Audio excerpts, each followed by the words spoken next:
ఆంధ్రప్రదేశ్ రాజకీయ క్షేత్రంలో వైఎస్ విజయమ్మ రాసిన లేఖ ఇప్పుడు పెను తుఫానును సృష్టించింది. ఈ లేఖ విడుదలైన సమయం మరియు దాని వెనుక ఉన్న ఉద్దేశాలపై సామాన్యుల నుండి రాజకీయ విశ్లేషకుల వరకు అందరిలోనూ ఒకటే చర్చ నడుస్తుంది. అయితే ఈ లేఖ అకస్మాత్తుగా వెలుగులోకి రావడం వెనుక ఒక లోతైన వ్యూహం దాగి ఉందనే అనుమానాలు బలపడుతున్నాయి. ఇది కేవలం ఒక తల్లి తన కుమారుడికి లేదా కుమార్తెకు రాసిన భావోద్వేగ లేఖ మాత్రమే కాదు. దీని వెనుక అత్యంత పగడ్బందీగా రూపొందించిన రాజకీయ ప్రణాళిక ఉన్నట్లు కనిపిస్తుంది. ముఖ్యంగా వైఎస్ కుటుంబంలో ఆస్తుల వివాదం బహిరంగమైన వేళ విజయమ్మ మౌనం వహించడం కంటే ఈ విధంగా లేఖ ద్వారా స్పందించడం ద్వారా ఒక పెద్ద వర్గాన్ని ప్రభావితం చేయవచ్చని ఆమె భావిస్తున్నట్టు తెలిసింది. ఈ లేఖను ఆలస్యంగా బయట పెట్టడం ద్వారా ప్రజల్లో ఒక రకమైన సానుభూతిని సంపాదించడమే ప్రాథమిక లక్ష్యంగా కనిపిస్తుంది.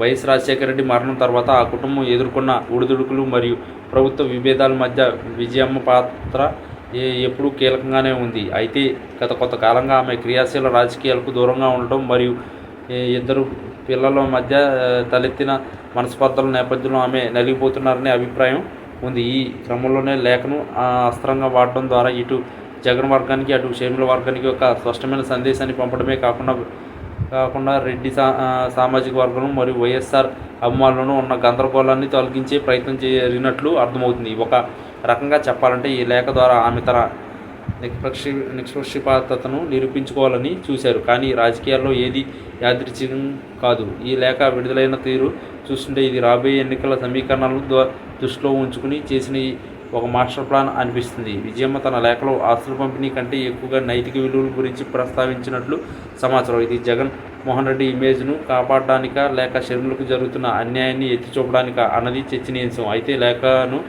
ఆలస్యంగా వెలుగులోకి తీసుకురావడం ద్వారా ప్రత్యర్థులకు గట్టి కౌంటర్ ఇచ్చే అవకాశం దక్కింది. అంటే ఆస్తులు కూడా తీవ్ర రూపం దాల్చినప్పుడు తల్లి మధ్యవర్తిత్వం వహించలేదని విమర్శలకు చెక్ పెట్టడమే అసలు ప్లాన్ అని రాజకీయ విశ్లేషకులు భావిస్తున్నారు. ఈ లేఖలో వాడిన భాష మరియు భావోద్వేగాలు నేరుగా ప్రజల హృదయాలను తాకేలా ఉన్నాయి. వైఎస్ కుటుంబం అంటేనే ఒక భావోద్వేగ బంధం అని నమ్మే అభిమానులకు ఈ లేఖ ఒక